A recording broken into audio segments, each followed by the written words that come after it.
السلام علیکم ورحمۃ اللہ وبرکاتہ. وعلیکم السلام ورحمۃ بسم اللہ الرحمن الرحیم وبه نستعین والصلاة والسلام على سيدنا محمد وعلى آله وأصحابه أجمعين أما بعد. قال الله تبارك وتعالى في كلامه المجيد والفرقان الحميد: أعوذ بالله من الشيطان الرجيم. بسم الله الرحمن الرحيم.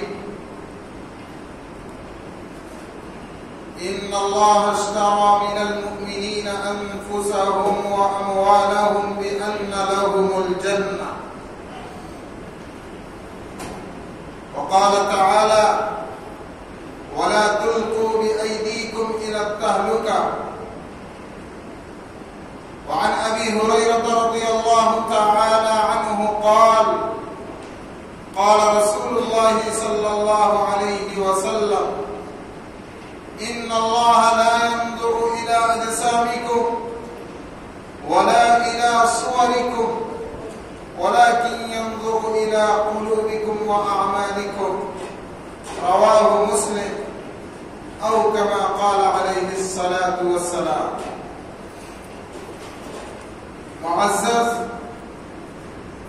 و مکرم سامعین، اللہ تعالیٰ نے ہمیں یہ زندگی، یہ بدن، اس کی طاقت و توانائی، اس کی سمجھ بوجھ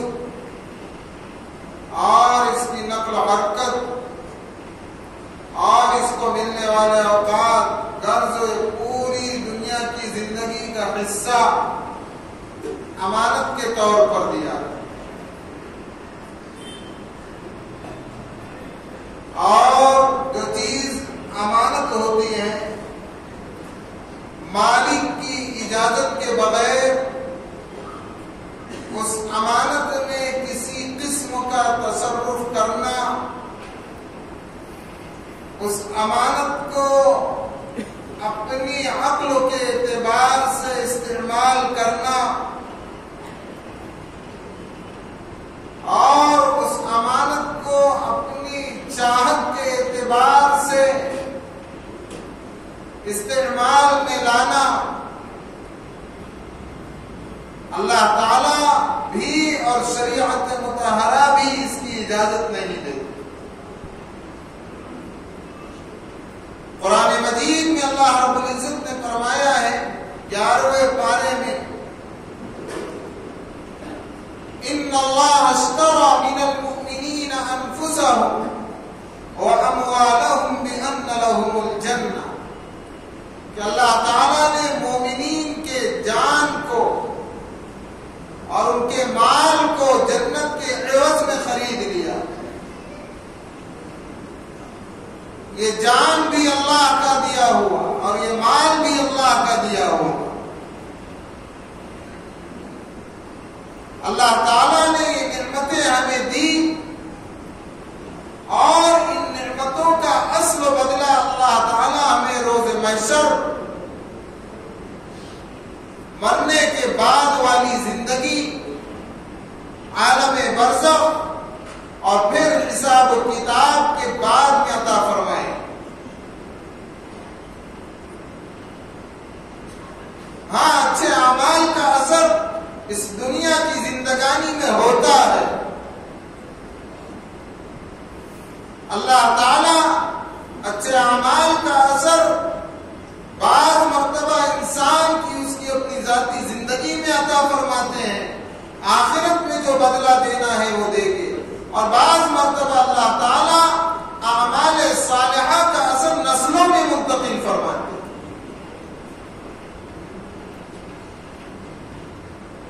کسی شخص کی کامیابی کے پیچھے، اس کی عزت کے پیچھے، اس کی بلندی کے پیچھے اللہ رب العزت کئی ہاتھوں کو پیچھے رکھتے ہیں. کہ کسی کا باپ نیک تھا، کسی کی ماں نیک تھی، اس کا اثر آیا کہ اللہ اولاد کو عزت دے رہا ہے.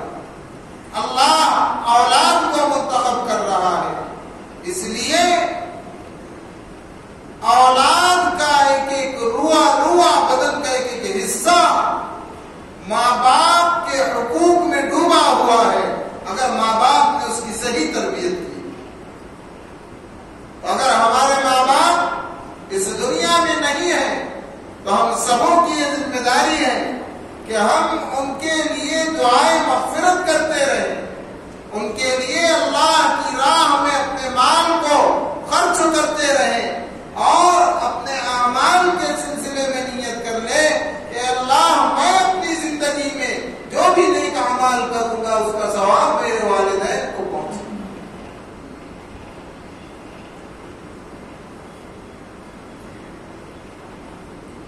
تو یہ دنیا کی زندگی اللہ تعالیٰ نے ہمیں امانت کے طور پر دی، لیکن ہماری بدعمالی میں، ہمارے دین سے دوری میں، اللہ کے ڈر کو، اللہ کے خوف کو اور اصل و باقی رہنے والی زندگی آخرت کی زندگی سے ہمیں غفلت میں ڈال دیا۔ تو ہم نے اس زندگی میں اللہ جو ہمارا مالک ہے، جس نے ہمیں جان دی، جس نے ہمیں مال دیا، جس نے ہمیں دنیا کی زندگی کے قیمتی لمحات دیے، جس نے ہمیں طاقت و توانائی دی، اس مالک سے بھی غافل ہو کر اس کی امانت کو استعمال کر۔ اللہ نے جان و مال دے کر اسے جنت کے بدلے میں خریدا ہے، اپنی رضا اور خوشنودی کے بدلے میں خریدا ہے، لیکن دنیا کے اندر مست ہو کر دین سے بے دینی کی بنیاد پر اور دین سے دوری کی بنیاد پر ہم نے جان و مال کو اپنا سمجھ لیا۔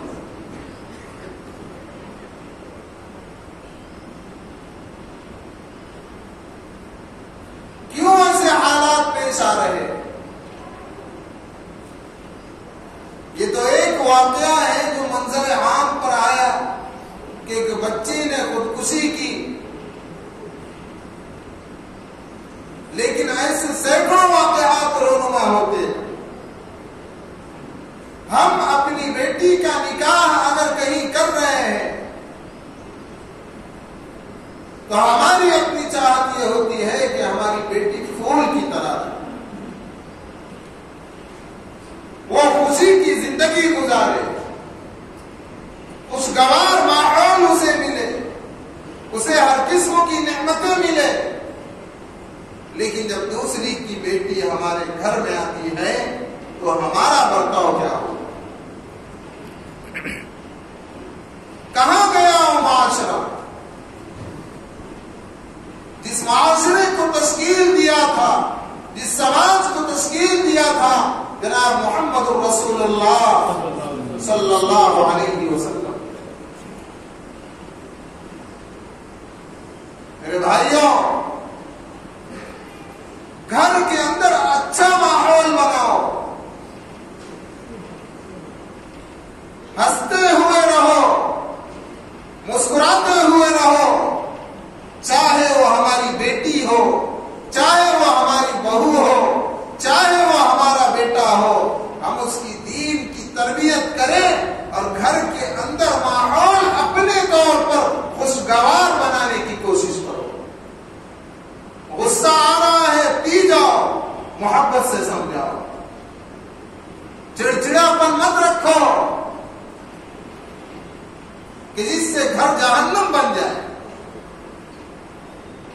ہم نے بہترین طریقے پر گھر کو سجایا، بہترین طریقے پر اس میں کھانا بنوایا اور بہترین طریقے پر دستر لگا ہے، لیکن ہمارا ایک غصہ اس پوری محفل کو خراب کر دے۔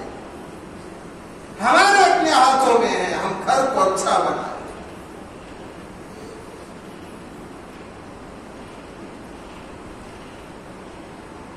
معاشرہ ایک الگ سمت چل رہا ہے، کوئی خرچ کو لے کر کے گھر کے ماحول کو خراب کر رہا ہے، کوئی بخیلی سے چل رہا ہے، کوئی کنجوسی سے چل رہا ہے، کوئی اپنی بہو کو اپنے انڈر میں کرنا چاہ رہا ہے تاکہ اس کا دبدبا قائم رہے۔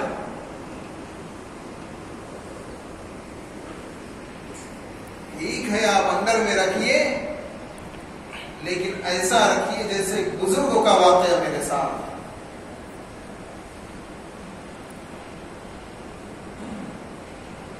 زیادہ دور کی بات ہے، بمبئی پنویل میں رہتے ہیں وہ بزرگ، ان کی بہو نے ابا کہہ کر پکار دی، اور یہ ابا جو ہے صرف سامنے نہیں تھا، یہ ابا تنہائی میں بھی اس کے منہ پر تھا، کیونکہ وہ باپ، وہ سسر بھی باپ کی حیثیت سے اس بیٹی کو دیکھتا تھا۔ ہماری بہویں ہمارے اپنے سامنے ہمیں ابا کہیں گی، اپنی ساس کو امی کہیں گی، لیکن وہ گھر جا کر بڈھا اور بڈھی کہیں گی۔ یہ حقیقت ہے۔ کیوں؟ کہ وہ دباؤ میں، انڈر میں آ کر باپ اور ماں تو کہہ رہی ہیں، لیکن ہمارا جو برتاؤ ہے حقیقی طور پر وہ دل کے اندر سے اس کو جھنجھوڑتا ہے، وہ پیچھے جا کر بڈھا بڈھی کہتے ہیں۔ وہ بزرگوں نے ایک مرتبہ اپنی بہو سے کہا کہ بیٹی فلاں چیز لا، تو فوراً گئی، تو انہوں نے اسے بلایا اور کہا آج کے بعد مجھے باپ نہیں کہنا۔ کیا نہیں کہنا؟ باپ نہیں کہنا۔ کہا کیوں؟ کہا کہ تیرے اندر اپنا پن مجھے نظر نہیں آ رہا۔ کہا کیا میری غلطی کیا ہے؟ کہا کہ جو میری سگی بیٹی جب وہ میرے پاس تھی اور میں اسے کوئی کام دے دیتا تو کبھی تو فوراً کر لیتی اور کبھی نخرہ بتاتی کہ آج نہیں کروں، نہیں لاتی ہوں۔ تمہارے اندر نخرے والی بات نظر نہیں آتی۔ یہ ماحول ہے صحابہ کرام کا دیا ہوا، پیارے آقا حضرت محمد رسول اللہ صلی اللہ علیہ وسلم کا دیا ہوا، اور ہم نے اپنے گھریلو ماحول کو کیا بنایا، خود جائزہ لے۔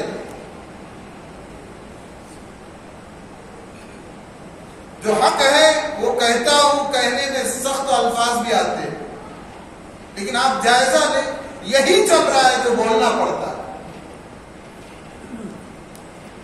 پیارے آقا حضرت محمد رسول اللہ صلی اللہ علیہ وسلم نے نکاح کو آسان بنایا۔ آج ہماری قوم دین کے نام پر ایک کوڑی نکالنے کو تیار نہیں، شادیوں کے اندر کروڑ روپیہ خرچ کر رہے ہیں، فضول خرچ۔ شریعت میں لڑکی کا کھانا نہیں ہے، لڑکی کا کھانا نہیں ہے۔ ماشاء اللہ دکھایا جاتا ہے، 2000 آدمیوں کو لے کر آئے،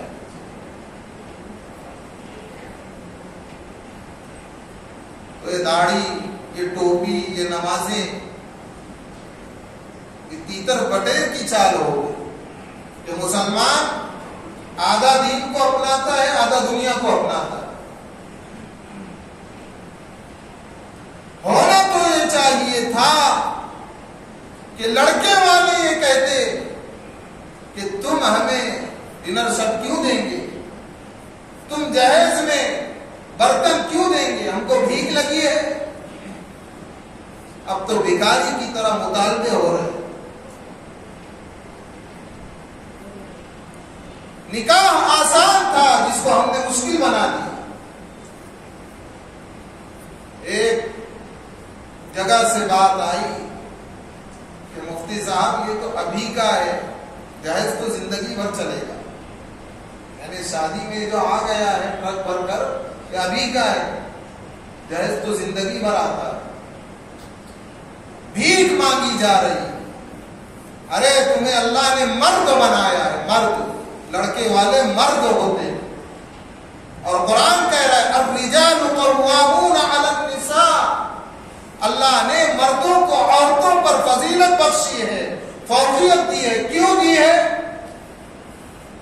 بما فضل اللہ بعضهم علی بعض وبما انفقوا من اموالهم، کہ اپنے مال سے اپنی بیوی کا، اپنے بچوں کا خرچ اٹھاتے ہیں۔ تو مردانگی کی علامت خرچ اٹھانے کو بتلایا، اسی لیے فوقیت دی عورتوں پر۔ اب مرد بن کر کے بھیک مانگ رہے ہیں جہیز سے۔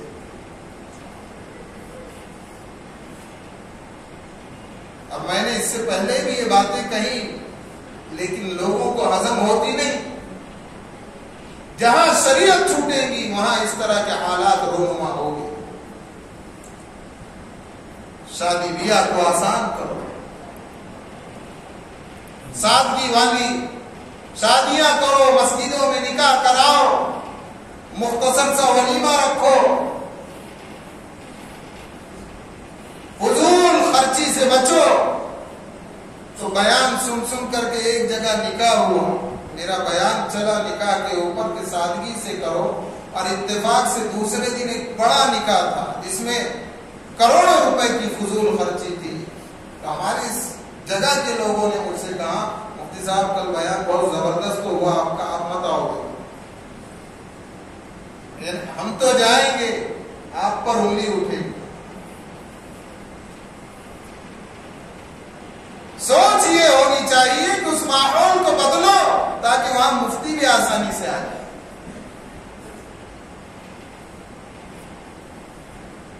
ہمارا گھریلو ماحول کہاں جا رہا ہے؟ ہم نے اپنے ہاتھوں سے گھر کے سکون کو برباد کر دیا. بچیوں پر ظلم ہو رہا ہے, اور سب سے بڑی بات, جس شخص نے اپنی اولاد کی سچی اور پکی تربیت کر دیا, وہ بچہ کسی بھی مصیبت میں, وہ بچہ کسی بھی تکلیف میں وہ کام نہیں کرے گا جس سے اللہ ناراض ہو. لیکن ہمارے بچے بچیاں خودکشی کر رہے ہیں, اور ہم, میڈیا کا زمانہ ہے, میڈیا پر آ کر رو رہے ہیں. اس میں ہماری غلطی ہے. حدیث شریف ہے, اللہ کے نبی علیہ السلام کی احادیث موجود ہے. قرآن مجید میں اللہ فرما رہے ہیں وَلَا تُلْقُوا بِأَيْدِيكُمْ إِلَى التَّهْلُكَةِ, اپنے آپ کو اپنے ہاتھوں سے ہلاکت میں نہ ڈالو. وَلَا تَقْتُلُوا أَنفُسَكُمْ, اپنے آپ کو قتل نہ کرو. یہ جان تمہارے پاس امانت ہے, اس جان کو اللہ کی رضا کے کاموں میں لگاؤ, اس کا بدلہ تمہیں مرنے کے بعد ملے. خودکشی کرنا, اپنے آپ کو ختم کر دینا, شریعت مطہرہ میں حرام ہے. اور بخاری شریف کی روایت کے مطابق اللہ کے نبی علیہ السلام نے فرمایا کہ جو بندہ خودکشی کے اندر جس کام کو اپناتا ہے کہ اگر کوئی جل کر مرا تو مرنے کے بعد اسے جہنم میں وہی عذاب دیا جائے. کوئی پہاڑ سے چھلانگ لگا کر گر کر مرا, کوئی پانی میں ڈوب کر مرا, کوئی زہر کھا کر مرا, اسے وہی عذاب ہو.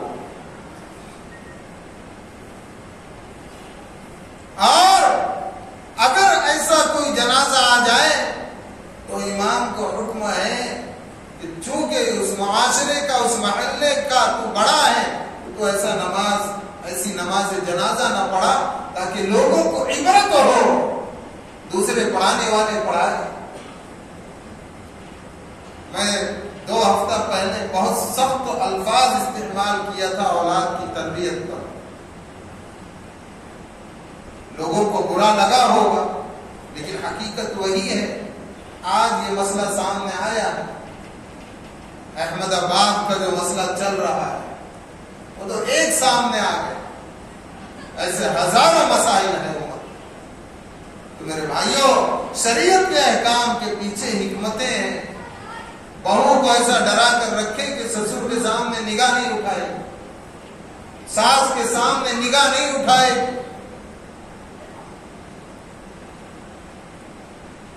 وہ اپنا رونا اگر موبائل پر گا لے اور اس میں کوئی بات پکڑ کے آ جائے تو اس پر مسئلہ بڑھ جائے, وہ آ کر ماں کے پاس روئے.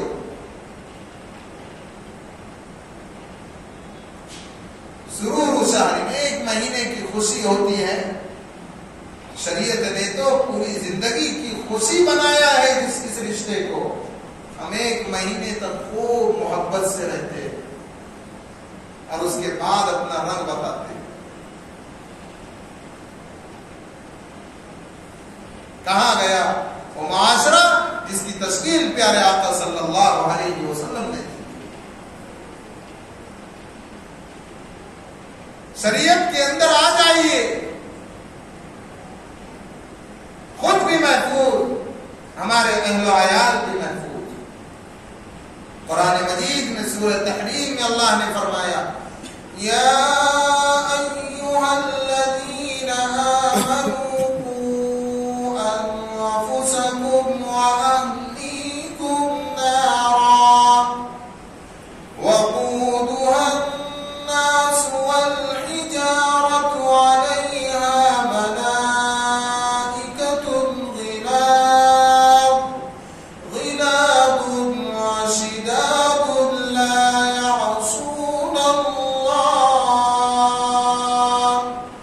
لا يعصون الله ما أمرهم ويفعلون ما يؤمرون. ایمان والوں اپنے آپ کو اور اپنے گھر والوں کو جہنم کی آگ سے بچاؤ جس کا ایندھن آدمی ہے، لوگ ہیں اور پتھر ہے، اور اس آگ کے اوپر جو فرشتے مقرر ہے وہ تند خو ہے، زبردست ہے، اللہ کے دیے ہوئے حکم کی نافرمانی کرنے والے ہیں، وہ وہی کرتے ہیں جس کا اللہ نے انہیں حکم دیا. حضرت عمر بن خطاب رضی اللہ عنہ نے فرمایا کہ اے آقا صلی اللہ علیہ وسلم، اپنے آپ کو جہنم کی آگ سے بچانے کا مطلب تو سمجھ میں آ گیا کہ بندہ احکامات خداوندی کی پیروی کرے، لیکن اپنے گھر والوں کو، اپنے ماتحتوں کو کس طرح بچائے؟ کہا کہ جس چیز سے اللہ نے تمہیں منع کیا تم اپنے ماتحتوں کو منع کرو، جس چیز کے کرنے کا اللہ نے تمہیں حکم دیا تم اپنے ماتحتوں کو حکم دو. ہمارے بچے ہماری نگاہوں میں رہے، یہ نہیں کہ سختی استعمال کی جائے، محبت سے رہے ان کے ساتھ، لیکن ان کے اندر یہ بات ہو کہ وہ باپ سے پوچھے بغیر گھر کے باہر نہ جائے، ماں سے پوچھے بغیر کہیں نہ جائے، ماں باپ کو اطلاع ہو کہ ہمارا بچہ اور بچی اس وقت کہاں ہے. جوان بچی چلی گئی، ماں باپ کو خبر نہیں کہاں، جوان بچہ رات میں 12-1 بجے تک گھر سے غائب ہے، ماں باپ کو خبر نہیں. اور آدمی ہوش میں اس وقت آتا ہے اور امام اور مفتی کے پاس اس وقت آتا ہے جب ماں باپ کے اوپر اولاد ہاتھ اٹھا لیتی ہے. ہر طرح کی سہولتیں دو شریعت کے اعتبار سے، لیکن ہر محبت کے ساتھ میں ہماری سرپرستی ان بچوں کے اوپر. اگر ہم بچوں کو دینی تربیت اور دینی تعلیم کے اعتبار سے آراستہ کر لیں گے تو بچے کبھی خودکشی نہیں کریں گے جو حرام موت. کہ دنیا کی تکلیف تو آدمی سہ لیتا ہے، بیماری آج سہ لیا، اس صبر کی بنیاد پر اللہ اس کے آخرت کے درجات بلند کریں گے، لیکن اپنی جان کو ہلاکت میں ڈال کر وہ بندہ مزید مشکلات میں پڑ سکتا ہے.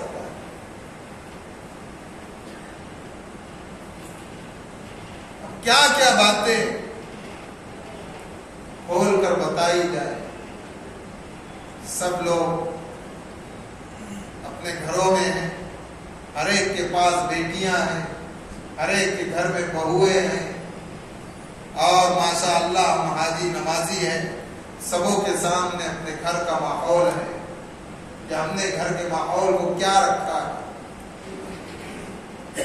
اپنے لیے آدمی وہی پسند کرے، وہی پسند کرتا ہے، اور حدیث میں ہے کہ دوسروں کے لیے بھی وہی پسند ہو جو اپنی پسند ہو. ہم اپنی بیٹی کے لیے جو پسند کرتے ہیں بہو کے ساتھ بھی وہی پسند ہو، لیکن معاملہ الٹ گیا. بیٹی سے محبت کی توقع تو رکھی جاتی ہے کہ اس کے ساتھ اچھائی کا معاملہ ہو، لیکن خود اپنے گھروں میں ہم اپنے آنے والی بہو کے ساتھ کیا برتاؤ کرتے ہیں؟ خود سے ہم اپنے گھر کے ماحول کو خوشگوار بنانے کی کوشش کریں. جہاں معاملہ بگڑتا ہوا نظر آئے، چڑچڑاہٹ کا ماحول پیدا ہوتا ہوا نظر آئے، وہاں بھی ہم اسے کنٹرول میں کریں، پی جائے اور اسی معاملے کو محبت سے سلجھائے. اور سلجھانا ہے شریعت کے مطابق. یہ ساری باتوں کی پکڑ اللہ کرے گا. باہر تو ماشاء اللہ حاجی صاحب، نمازی صاحب، اور وہ چاچا جو بڑی داڑھی والے، وہ جو ہمیشہ فل وائٹ مار کر صافہ پہن کر آتے ہیں، وہ تو بہت نیک ہے. لیکن جا کر ذرا چاچا کے حالات گھر میں پوچھو تو سب سے تسڑا بوڑھا، یہ کر رہا ہوں استعمال میں، قوم ایسی ہی جاگتی ہے. لوگوں کو برا لگتا ہے لیکن معاشرے کی اصلاح ضروری ہے. سب سے تسڑا بوڑھا وہی دن نکلے گا جو باہر سب سے نیک نظر آ. داڑھی ماشاء اللہ ہے اور مسجد میں ایسا ذکر کیے کہ ان سے زیادہ نیک نظر نہیں آیا، لیکن باہر جا کر ایک فٹ ٹوپی پہناتے ہوئے نظر آیا. ٹوپی کا مطلب سمجھتے ہیں آپ لوگ؟ تو یہ ٹوپیاں ہم گھروں میں بھی پہنانا شروع کر دیے. میرے بھائیوں، اپنی اولاد کی تربیت پر دھیان دو، انہیں نیک ماحول دو، اپنے گھروں کے اندر نیک ماحول بناؤ. حدیث شریف میں حکم ہے کہ فرض و نمازوں کے شروع اور بعد کی سنتیں گھر پر پڑھنے کی عادت اللہ کے نبی علیہ السلام کی تھی. جا کر گھروں میں سنتیں ادا کرو، اور اگر مسجد میں کر رہے تو وہاں جا کر نوافل پڑھو. یہ موبائل اور یہ فلمیں اور یہ ساری چیزیں، موبائل ضرورت کے اعتبار سے استعمال، جو ہو رہا ہے سب سے بڑا فتنہ آج کے دور کا موبائل.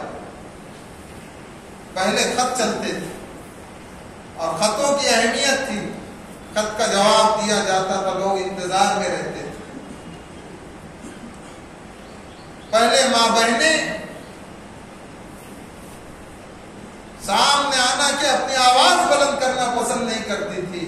آج ہم نے اپنے گھروں میں موٹے موٹے پردے لٹکائے، لیکن ہماری ماں بہنیں باہر ننگی نکل رہی. آپ سمجھ رہے ننگی کا مطلب؟ کپڑے کیا حال ہے. ایک بزرگ جن کا اس شہر میں ورود ہوا تھا، بڑی ہستی تھی، حضرت قاری صدیق احمد بانوی رحمۃ اللہ علیہ، انہوں نے فرمایا کہ اس شہر میں پہنچ کر جس شخص نے اپنی نگاہوں کی حفاظت کر لیا، دنیا اسے ولی کہے یا نہ کہے، اللہ کا دوست اور متقی کہے یا نہ کہے، میری نگاہ میں ولی.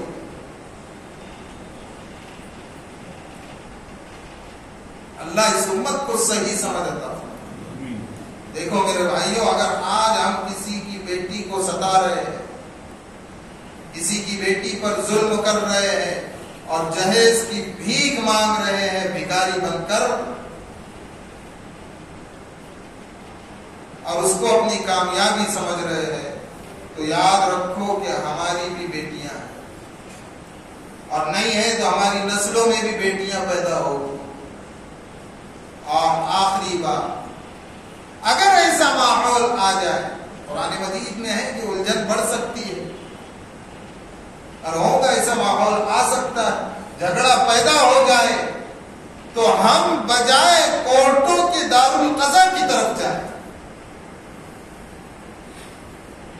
تاریخ پر تاریخ، تاریخ پر تاریخ نہ ملے اور معاملہ جلد حل ہو جائے، اس کے لیے ہم اپنے معاملات کو شرعی عدالتوں میں لے جائیں، اور وہاں جو بیٹھے ہیں قاضی، جو شریعت کے اعتبار سے فیصلہ کرنے والے ہیں، ان سے بھی بدتمیزی نہ کریں، ان کی باتوں کو دھیان سے سنیں اور شریعت کے اعتبار سے اس مسئلے کو حل کریں. یہ جو مسئلہ ہوا، یہ دارالقضا میں پہنچتا 21 اگست کو وہ لڑکی اپنے گھر پہنچی ہے. تقریباً 5 سے 6 مہینے کا مرحلہ ہے. ماں باپ کی یہ ذمہ داری تھی کہ کورٹ کی بجائے دارالقضا میں رجوع کرو تو معاملہ حل ہو جاتا. اب وہاں گیا تو ہم سمجھتے ہیں کیسے حالات ہوتے ہیں. وکیل لے گا 200-300 روپیہ فیس, وہ تاریخ آگے بڑھا یہ چلتا ہے, اور باہر گواہ بھی مل جاتے ہیں 200 روپیے. شریعت مطہرہ کے مطابق اپنے مسائل کو حل کرے اور اسلامی عدالتوں میں پہنچے, وہاں سے اپنے مسئلوں کا حل نکالے. تو یہ جو پروسیس بڑھ رہا ہے مختصر میں ہو جائے.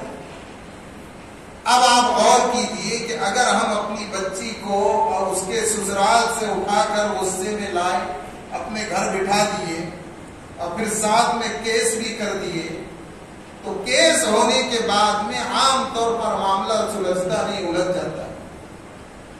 اس نے ہم کو کورٹ کی چوکھٹ بتا دی, یہ بات کہتا ہم عزت دار ہو. اب جب معاملہ بگڑا تو میاں بیوی, عام طور پر تو میاں بیوی کی جھگڑوں میں بیچ میں زیادہ پڑنا نہیں چاہیے. تھرڈ پارٹی وہ جھگڑتے بھی ہیں, مل بھی جاتے ہیں. کوئی بڑا مسئلہ ہے تو اس کے اندر ہم حکمت سے آئے. جس جگہ عمومی طور پر جو رشتے ٹوٹتے ہیں کہ لڑکی کا باپ بیچ میں داخل ہوتا ہے بیٹی کی محبت, بیٹی نہیں چاہتی, معاملہ ٹوٹ جاتا ہے.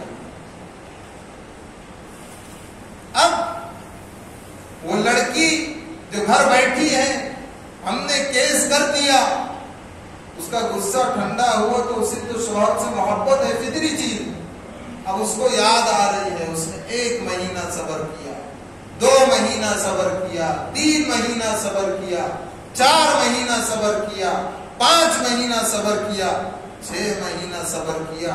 اب 7واں مہینہ آیا تو اس کا ذہن ٹھکانے پر نہیں. اگر آپ لوگوں میں سے کسی کے ساتھ ایسے حالات پیش آئے ہو کہ کسی کی بیوی جا کر بیٹھی ہو, تو وہ اس بات کو سمجھ رہے ہوں گے جو میں کہنا چاہ رہا ہوں کہ آدمی کے ذہن کے اوپر, اس کے توازن پر کیا حالت ہو جاتی ہے. اب اس کے بعد میں اگر 7 مہینہ چل رہا ہے اور ساتھ میں ہماری غلطی ہے کہ بیٹی کو صحیح تعلیم نہیں دی, بیٹے کو صحیح تعلیم نہیں دی, تو وہ ان حالات سے پریشان ہو کر یہ قدم اٹھا لیتا ہے خودکشی کا. اب اس کے ذمہ دار سب سے پہلے تو ماں باپ ٹھہرے کہ انہوں نے دین کی تربیت نہیں. دوسرا یہ کہ انہوں نے معاملے کو صحیح طور پر سلجھانے کی بجائے اسے کورٹ کے حوالے کیا, جہاں معاملہ الجھتا گیا تاریخ پر تاریخ پر, اور خودکشی کرنے والا بھی گنہگار. وقت تو زیادہ ہو گیا, لیکن یہ حقیقت حال ہے. اپنے معاملات کو اسلامی عدالتوں میں لے جاؤ اور اپنے طور پر ہم کوشش یہ کرو کہ ہمارے گھر کا ماحول جہاں بگڑ رہا ہے اسے فوراً خوشگوار بنائیں, اور ذرا بخل سے بچو, پیٹ بھر کے کھلاؤ اپنی بہوؤں کو. روزی دینے والا اللہ ہے. اگر اللہ کسی انسان کے ہاتھ میں دے دیتا کہ بھائی تو روزی بانٹ, تو سب کچھ یہی رکھ لیتا, کسی کو کچھ دیتا ہی. روزی دینے والا اللہ ہے. اب یہ حضرت 1 لیٹر تیل لا رہے ہیں, 1 کلو میٹھا تیل, 10 دن چلنے ہوگا. یہ اندر کی باتیں کر رہا ہوں جو چلتی ہے. بہترین لاؤ, بہترین کھلاؤ, اچھے چاول لاؤ, اٹھا کر لا رہے ہیں راشن کی, اچھی سبزیاں لاؤ. تو جب سبزی منڈی بند ہونے کا وقت آتا ہے تو سستے میں زیادہ ملیں گے تو وہاں پہنچ رہے ہیں. بے وقوف ہے وہ آدمی جو مال تو کمائے لیکن خود جان کو نہ کھائے, اور ماشاء اللہ نظر آئے کھمبے کی طرح. کیوں حضرت کیا بات ہے, بیمار ہے؟ حضرت بول رہے نہیں الحمدللہ, لیکن دل میں کھاتا ہی نہیں. میں قبر میں لے کر جاؤں گے. کیا ماحول بنا لیا. ابھی میں دیکھو باہر غریب مسکین کے بارے میں نہیں کہہ رہا ہوں, اپنے گھر والوں کے بارے میں کہہ رہا ہوں. ارے گھر والوں کو تو کھلاؤ اچھا, اور خود کی جان کو کھا بھیا. گھر میں سب سے خراب طریقے پر بنائے گا. 1 چمچ تیل، تھوڑی سی مرچی، تھوڑا سا مسالہ، 1 کلو چاول میں 30 لوگ 40 لوگ کھا لے، ایسا بنائے گا. اور باہر دعوتوں میں بہترین ڈھونڈے گا، کیونکہ اپنا مال نہیں ہے. یہ ماحول چل رہا ہے. اگر ہم آج کسی کی بیٹی کو پریشان کر رہے ہیں تو یہ یاد رکھو ہماری بیٹیاں بھی ہیں، اور نہیں ہے تو ہماری نسلوں میں بھی بیٹیاں پیدا ہو. جس طرح دینداری کا اثر آگے بڑھتا ہے یہ بھی ہو سکتا ہے. اتق دعوت المظلوم فإنه ليس بينها وبين الله حجاب. اللہ کے نبی علیہ السلام نے فرمایا مظلوم کی بددعا سے بچو، اس لیے کہ اس کے اور اللہ کے درمیان میں کوئی پردہ نہیں، سیدھا اللہ کے پاس پہنچو. اللہ نے بیچ میں کہ جتنے بھی وایا ہے سب ہٹا دیا. اور یہ بھی نہیں کہا کہ مظلوم مسلمان ہی ہو، یہ نہیں کہا، کوئی بھی ہو. اس لیے میرے بھائیوں ماحول بناؤ، اپنے معاشرے کو سدھارو، دین کی تربیت کے اوپر دھیان دو، اپنی اولاد کی دینی تعلیم پر دھیان دو. دنیا کی تعلیم سے منع نہیں کیا گیا، شریعت سکھاؤ دنیا کی تعلیم، لیکن دیندار بھی بناؤ، متقی بھی بناؤ. ہمارا بچہ اور بچی ڈاکٹر ہو، لیکن اس ڈاکٹر کی کرسی پر بیٹھ کر وہ دین کی نمائندگی کرنے والے. انجینئر ہو، وہ انجینئر کی کرسی پر بیٹھ کر وہاں سے دین کی نمائندگی کرنے والے. ہمارے بچے سیاست میں آئے، وہ MLA بنے، لیکن وہ MLA بن کر کے ہفتہ کھانے والے نہ ہو. وہ MLA کی کرسی پر بیٹھ کر دین پھیلانے والے ہو کہ لوگ کہے کہ یہ ایسا تو حضرت عمر کیسے ہوگی، حضرت ابوبکر کیسے ہوگی. ایسے بنو. اور نہیں بن سکتے تو پھر کسی کے کام بگاڑو بھی نہیں. اللہ اس پوری امت کو صحیح سمجھ عطا فرمائے. اللہ ہمارے معاشرے کو سدھارے، ہمارے گھروں کو سدھارے. اور پیاری امت ہے، پیارے آقا صلی اللہ علیہ وسلم کی امت ہے. ہم دعا کرتے ہیں اللہ اس پوری امت کو اپنے حفظ و امان میں لے. اگر وہ اللہ چاہے تو یہ امت دوبارہ اسی ماحول کو اپنے اوپر ڈھال سکتی ہے جس ماحول کی تشکیل پیارے آقا حضرت محمد الرسول اللہ صلی اللہ علیہ وسلم نے کی تھی. اس لیے کوششوں کے ساتھ دعاؤں کا اہتمام. رات کی تنہائی میں اللہ سے مانگے، اللہ میں کوشش کر رہا ہوں میرا گھر سدھر جائے، میرے اولاد سدھر جائے، میرے بچے دیندار بن جائے، میرے بچے دینی تعلیم سے آراستہ ہو جائے. لوگ کہے کہ یہ فلاں کا بیٹا ہے، یہ متقی فلاں کا بیٹا ہے. لوگ اس طرح سے انگلیاں اٹھائے، عزت والی انگلیاں. اللہ تعالی ہم سبوں کو صحیح سمجھ عطا فرمائے. ایک بات جو کہنی ہے کہ ہمارا وطن ہے مالیگاؤں. مالیگاؤں سے پہلے ایک شہر ہے منماڑ. ہمارا ددیالی پرانا رشتہ اسی شہر سے. تو وطن سے محبت بھی ایمان کی علامت.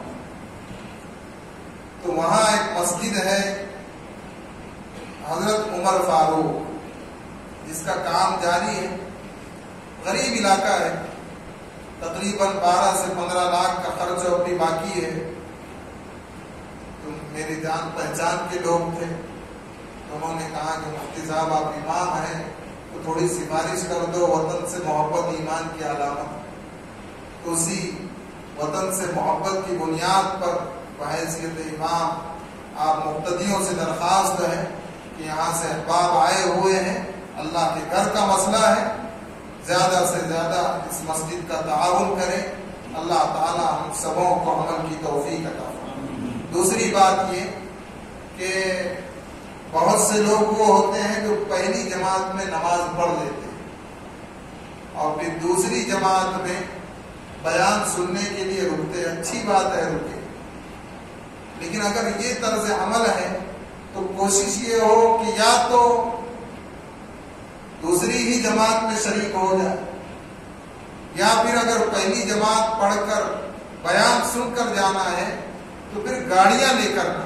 دوسری جماعت والے جو آتے ہیں ان کو گاڑی پارکنگ کرنے میں پریشانی ہوتی ہے، اس کا خیال رکھیں. اللہ عمل کی توفیق عطا فرمائے.